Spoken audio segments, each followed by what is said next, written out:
Lena Graves always believed that nothing was more comforting than a warm cup of matcha until the day she found a new cafe that didn't exist on any map. The first sip was perfect, smooth, sweet, and calming. But by midnight, her reflection started smiling before she did. By morning, green veins began to bloom beneath her skin. Now, every cup she drinks feels less like a beverage and more like something drinking her back. The first time I tried the matcha latte from the new cafe on Hillview Street, I thought it was just another trendy drink everyone was obsessing over online. The place had opened quietly, no grand signs or banners, just a pale green door with a handwritten chalkboard that said, "Freshly whisked matcha. Taste the calm." I was tired after work and curious, so I went in. The air inside was cool and still, with the faint scent of tea and something earthy that reminded me of wet leaves after rain.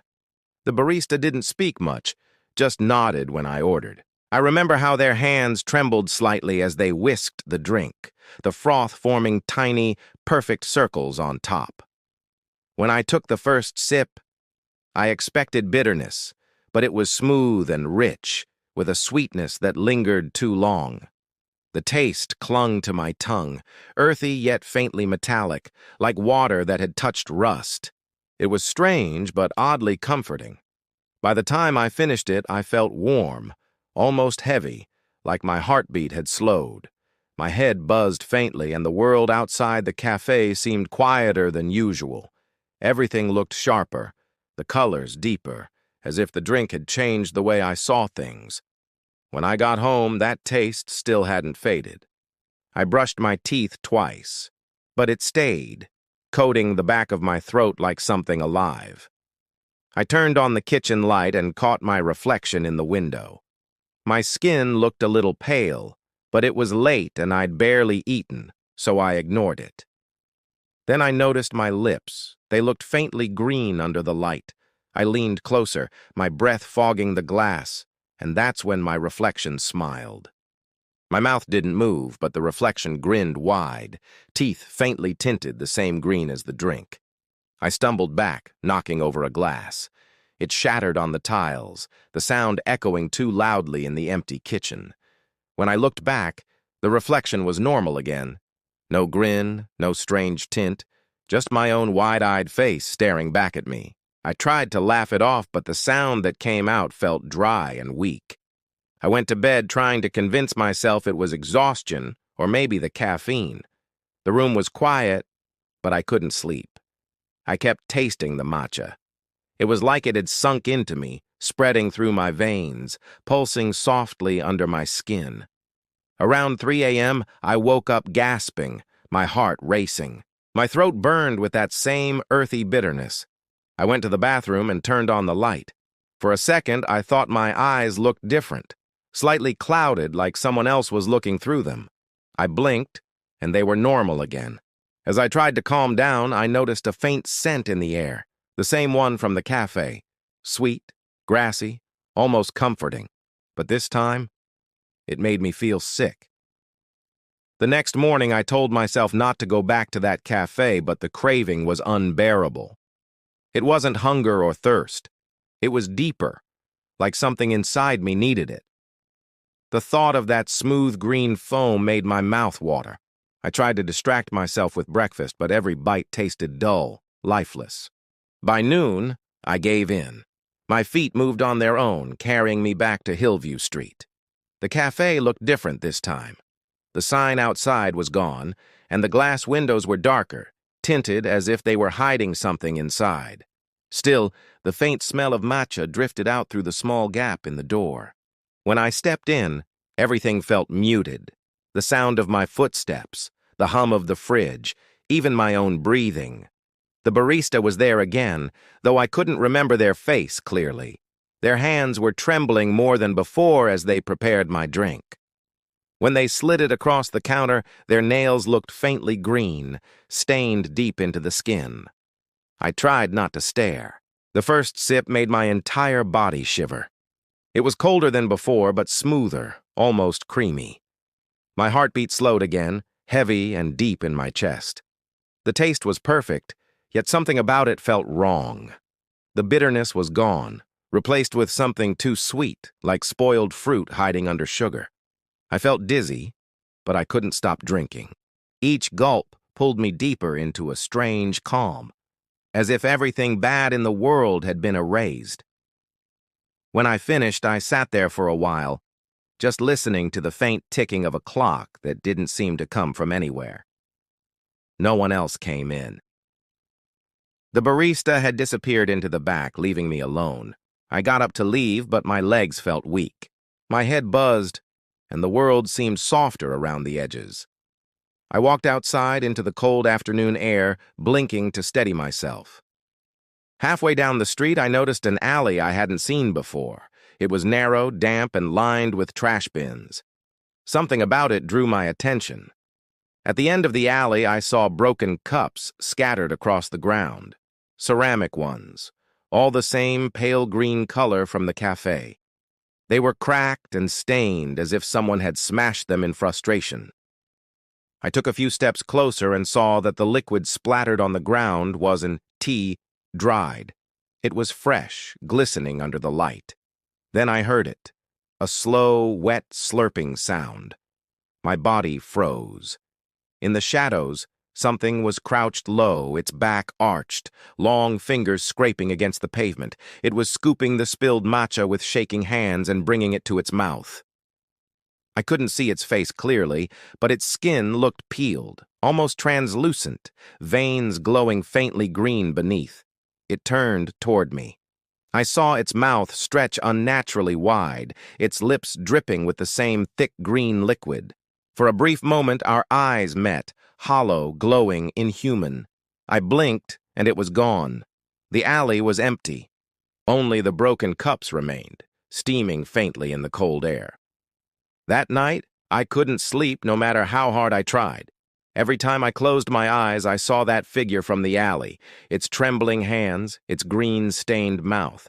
The sound of its slurping echoed in my ears, as if it was right beside my bed. I turned on the lamp, and for a moment, I thought I saw movement in the corner of my room. Nothing was there when I looked. Still, I couldn't shake the feeling that something was watching me.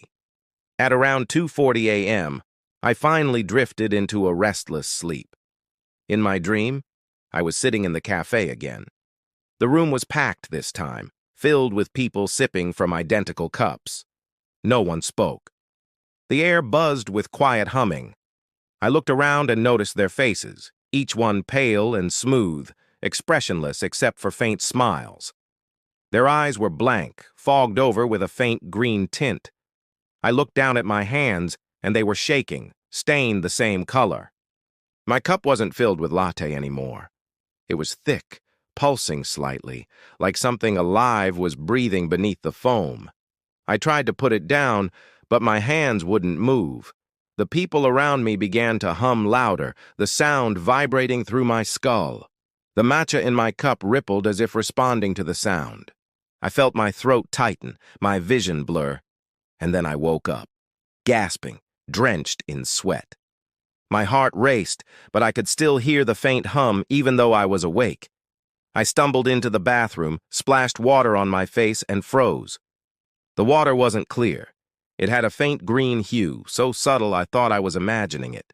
I turned off the tap and stared. Slowly, the water in the sink started to move on its own, swirling counterclockwise. The smell of matcha filled the room again, sweet, earthy, thick. I backed away, but my reflection caught my eye. My pupils looked darker, and the veins beneath my skin seemed to glow faintly green under the light. All day I felt sick. My hands shook constantly, and everything I ate tasted like dirt.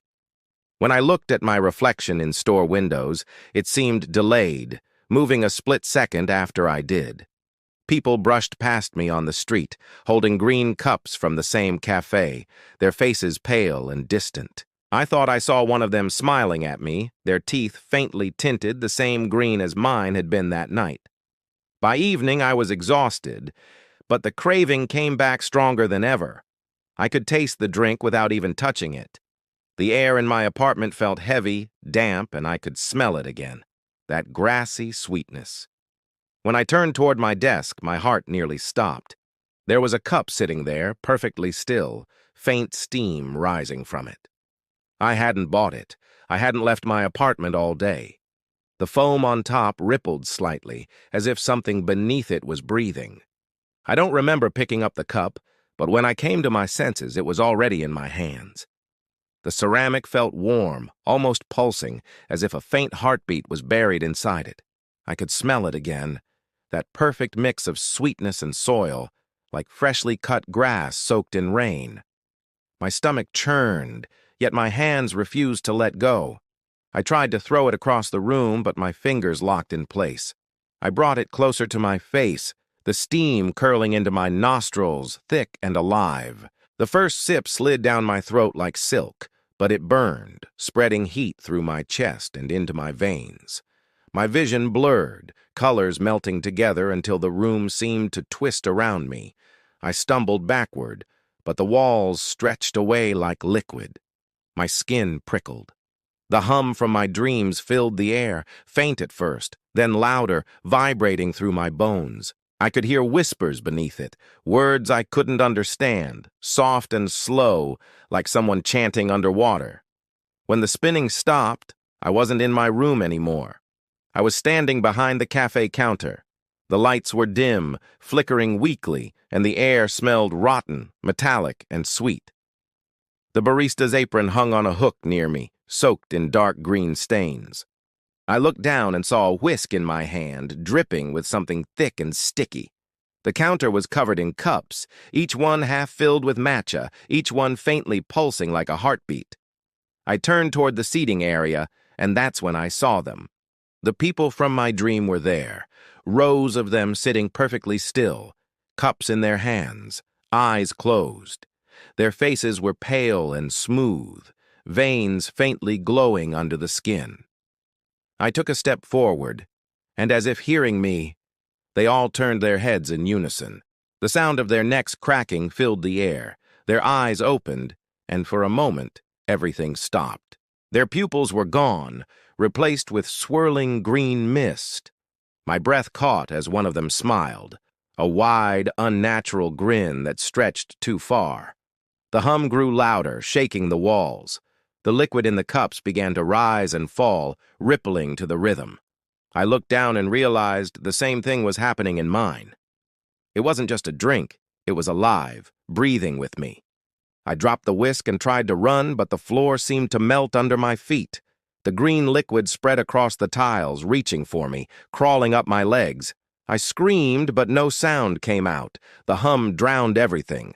My vision darkened, and for a brief second before it all went black, I saw my reflection in the espresso machine's metal surface.